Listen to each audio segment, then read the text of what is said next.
So what I'm going to be talking about today is how health is social and health is mobile.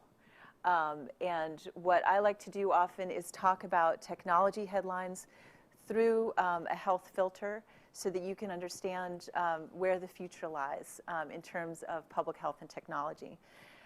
My most recent full-length report was about the prevalence of chronic disease in the United States. We talked about, we asked people about whether they are living currently with high blood pressure, heart conditions, lung conditions, diabetes, or cancer. Not surprisingly, since that group is likely to be older, they are less likely to be online. 62% of people living with chronic disease in the United States go online, and that compares to basically 8 in 10 adults who report none of those chronic conditions. And we did find that chronic disease has an independent negative effect. So controlling for all of the factors, education, race and ethnicity, age, chronic disease has an independent effect on having access to the internet. However, once people are online, chronic disease is associated positively with using social media for health. So if someone can get access to the internet and are living with chronic disease, they're actually more likely to blog, to participate in an online discussion about health, to look at doctor reviews and hospital reviews, to listen to podcasts about health. And so there is a potential market. There are people who are living with chronic disease who are going online and who are ready to share what they know and learn from other people online. So the good news is that there's a market. The bad news is that we don't yet have confirmed evidence that this can really make a difference in people's lives. And an example of an event that I attended recently that was more on the lines of nobody in the room had a social network profile. They all used the internet but really stuck to email, sort of the shallows of the internet pool. I was at the NIH, and it was a 2-day conference about preventing stroke and heart disease. And for the first full day, we heard from all of the traditional social scientists and bench scientists about how no matter what you do, it's really difficult for people to change their behavior. And they talked about going into communities and teaching people how to cook different meals. They talked about, how can we set up communities so that there's more walking and less driving. They talked about how can we use traditional media and advertising to change people's minds. And unfortunately, what they found is that it's pretty much always 1 step forward, 2 steps back. That no matter what the intervention was, it just would not stick. And so we have this obesity epidemic. We have this incredible rate of high blood pressure and risk of stroke and heart disease in this country. And frankly, I sank lower and lower in my seat as the day went on. I was going to be on the last panel of the day, and I thought, how can I possibly stand in front of these people and talk about YouTube and Flickr and Facebook and MySpace? How can I possibly talk about what the internet can bring to public health?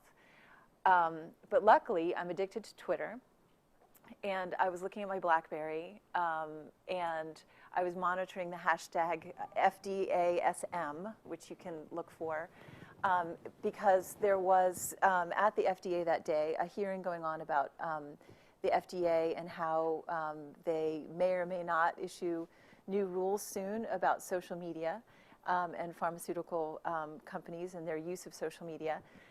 And there was so much passion being displayed at that hearing and in the hashtag that I kind of grew strong, and I realized that what I could bring is this kind of dose of reality, that we already have a learning system that is social media, that we don't yet know what the effects are, but we do know that people are using social media.